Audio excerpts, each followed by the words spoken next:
Chainsaw Man manga started running in 2018, and it's quite amusing to see how a relatively new series is more popular than most of the pre-existing mangas. The first part of Chainsaw Man manga ended in 2020 and fans were left patiently waiting for its return. Also, in the time of making this video, Chainsaw Man is premiering new episode every week, so people really are searching for something that is very similar to it.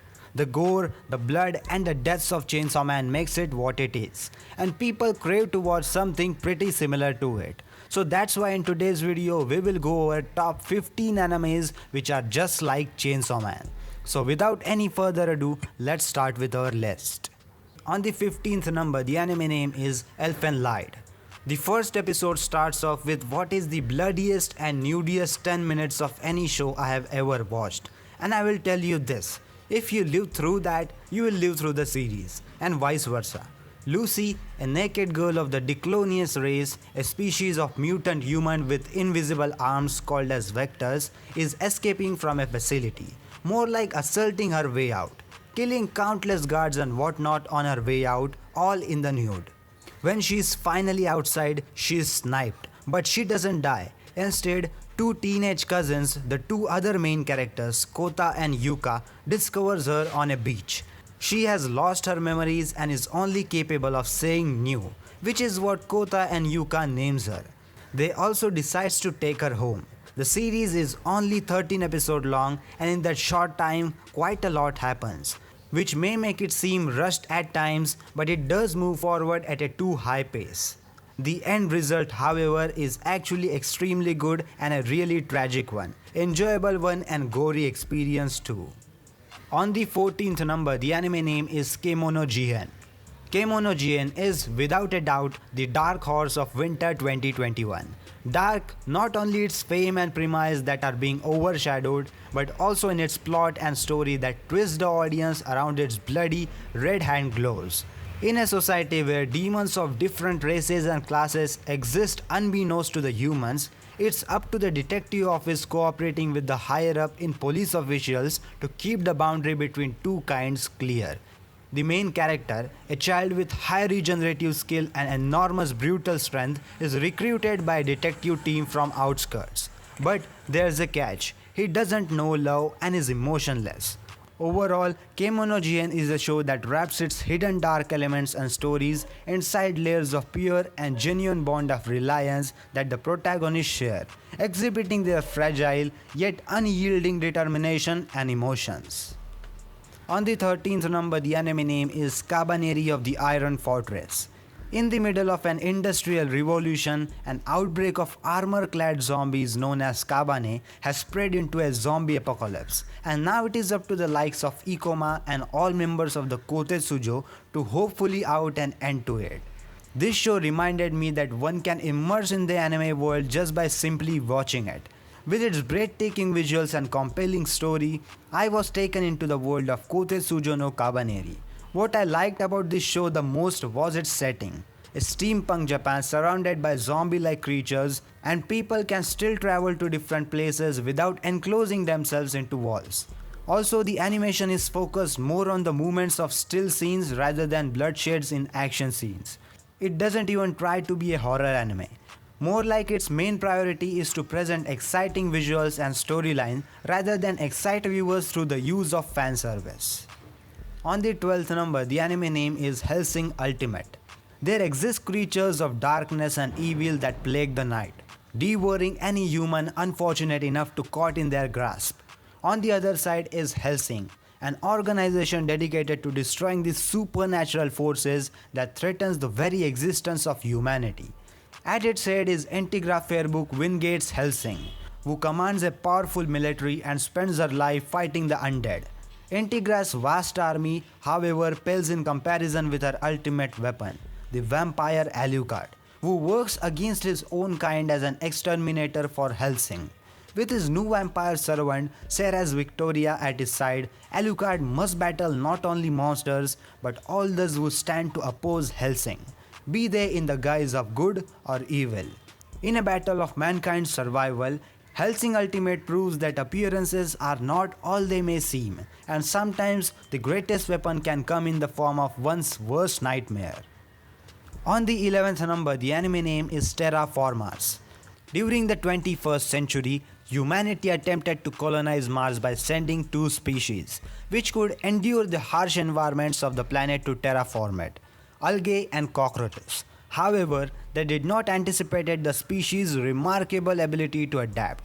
Now in the 26th century, a lethal disease known as alien engine virus have arrived on Earth, and the cure is suspected to be found only on Mars.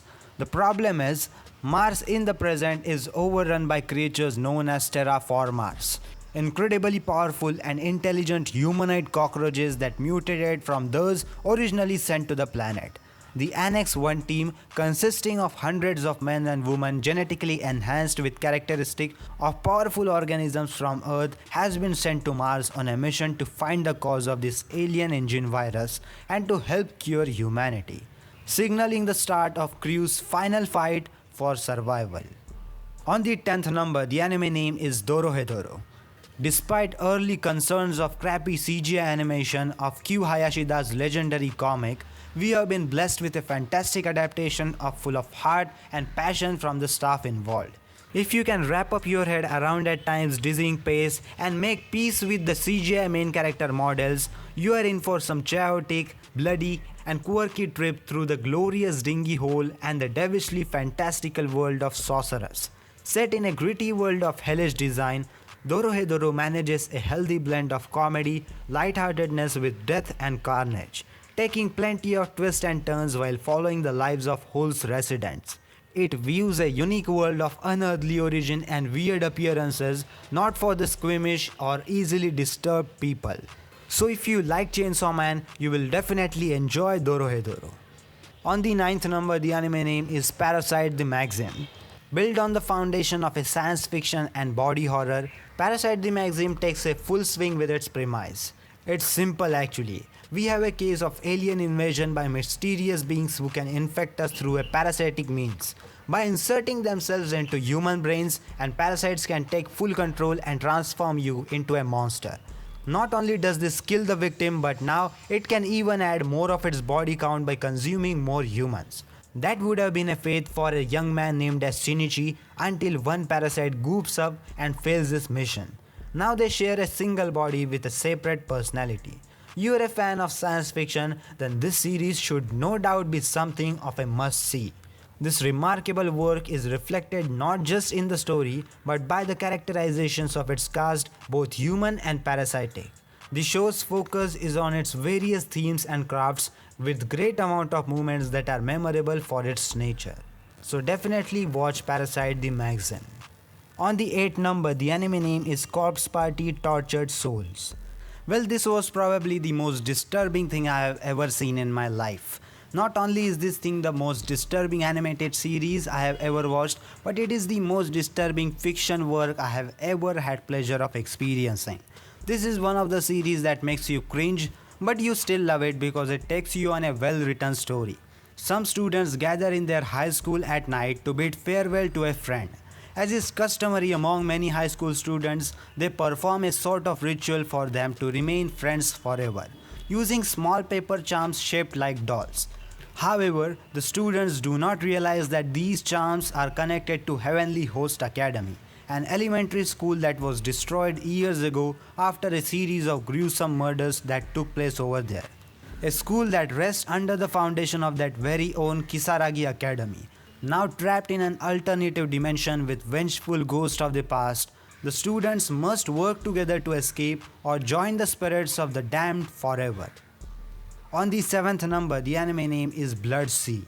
Peaceful schoolgirl by day, fearsome monster slayer by the night. Saya Kisaragi is leading a split life, equipped with a ceremonial sword given to her by her father for sacred tasks. She vanquishes every monster who dares threatens her quiet little village.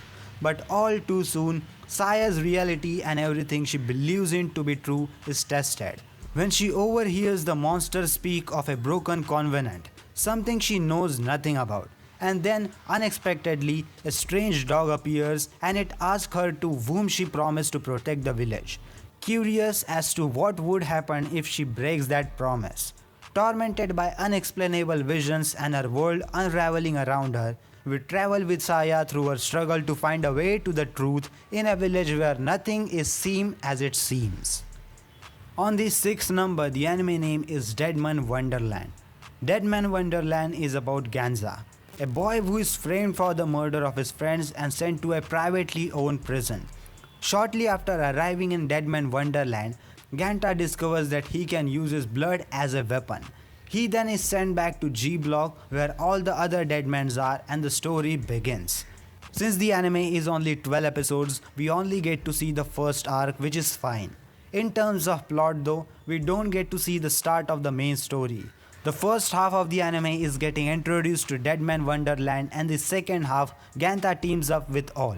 Most of the questions that are introduced such as Mother Goose system, the Red Man and Makina trying to discover what's going on while explored aren't resolved till the end. This leaves people with the sense that the plot was cheap and incomplete. But there are 45 manga chapters and the anime only got to about 20 chapters. If you want a gory show with plenty of death, Deadman Wonderland is for you. After you finish the anime or before if you want, you should also go read the manga. In my opinion, it's better, but the anime version is also worth checking out. On the fifth number, the anime name is No Gun's Life.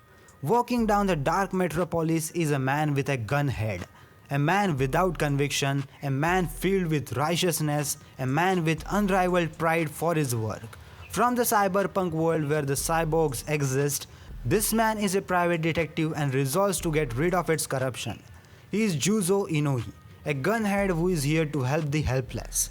To comment this show on the storytelling and the overarching plot, it is pretty much a perfect 100% one-to-one adaptation of the manga into the anime, which says a lot about fans not wanting to lose out or anything even remotely minor. No Gun's Life is a unique piece of work with its own identity. As someone who has read the manga, it's easy to get used to it even if you are not familiar with its ideas. The more I watch Guns No Life, the easier it becomes to understand what the author wanted to show us. Trust me, go watch No Gun's Life and experience a hallmark of unorthodox beauty. On the fourth number, the anime name is Tokyo Ghoul. A sinister threat is invading Tokyo. Flesh-eating ghouls who appears identical to humans and blend into their population. Reserved college student Ken Kaneki buries his nose in books and avoids the news of the growing crisis. However, the appearance of an attractive woman named as Rize Kamishiro shatters his solitude when she forwardly asks him on a date. While walking Rize home, Kaneki discovers that she isn't as kind as she first appeared, and she has led him on with sinister intent. After a tragic struggle, he later awakens in a hospital to learn that his life was saved by transplanting the now deceased Rize organs into his own body. Kaneki's body begins to change in horrifying ways and he now transforms into a human ghoul hybrid. As she embarks on his new dreadful journey, Kaneki clings to his humanity in the evolving bloody conflict between society's new monsters and the government agents who wants to hunt them. On the third number, the anime name is Jujutsu Kaisen. So yes, I'm gonna first highlight the sector which totally carries JJK, the animation. JJK is a feast for your eyes. The animation is just so magnificent, starting from the beautiful landscape to the Sakuga or even the smallest fight. The fights are so well damn choreographed and the camera angles, the keyframes, everything is just so perfect. I don't have enough words to explain the greatness of the animation.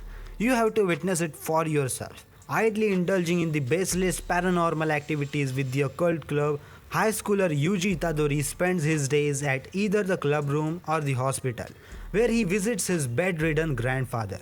However, this leisurely lifestyle soon takes a turn for strange when he unknowingly encounters a cursed item. After swallowing the said item, it is revealed to be a finger belonging to the demon Sukuna Ryomen, the king of curses. Yuji experiences firsthand the threat these curses possess to the society, as he discovers his own newfound powers.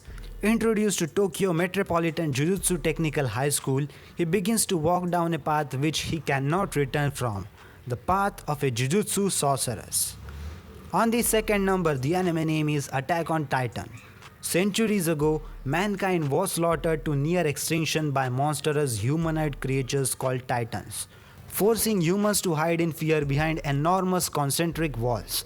What makes these giants truly terrifying is that their taste for human flesh is not born out of hunger but what appears to be out of pleasure. To ensure their survival, the remnants of humanity begins living inside defensive barriers, resulting in 100 years without a single Titan encounter. However, the fragile calm is soon shattered when a colossal Titan manages to breach the supposedly impregnable outer wall, reigniting the fight for survival against the man-eating Titans. After witnessing a horrific personal loss at the hands of invading creatures, Eren Yeager dedicates his life to their eradication by enlisting into Survey Corps, an elite military unit that combats the merciless humanoids outside the protection of the walls. Eren, his adoptive sister Mikasa Ackerman, and his childhood friend Armin Arlert joins the brutal war against the Titans and race to discover a way of defeating them before the last walls are breached. On the first number, the anime name is Berserk. Now branded by death and destined to be hunted by demons until the day he dies, Guts embarks on a journey to defy such gruesome fate as waves of beasts relentlessly pursue him. Stealing his resolve, he takes up the monstrous blade Dragon's Lair and vows to exact vengeance on the ones responsible, hunting down the very man he once looked upon to and considered a friend. Along the way, he encounters some unlikely allies, such as small elf named as Puck and Isidro, a young thief looking to learn swordsmanship from the former mercenary. As the ragtag group slowly comes together after having decided to join Guts in his quest, they will face incredible danger unlike anything they have ever experienced before. So definitely, Berserk deserves the first number on the top 10 list of animes like Chainsaw Man, which have a lot of death and gore. What are your thoughts about this list? Let me know your thoughts in the comment section down below and watch my other top 10 videos over here. And that's for today's video guys. If you enjoyed this video, please like and subscribe to my YouTube channel and I will see you in the next one. Sayonara.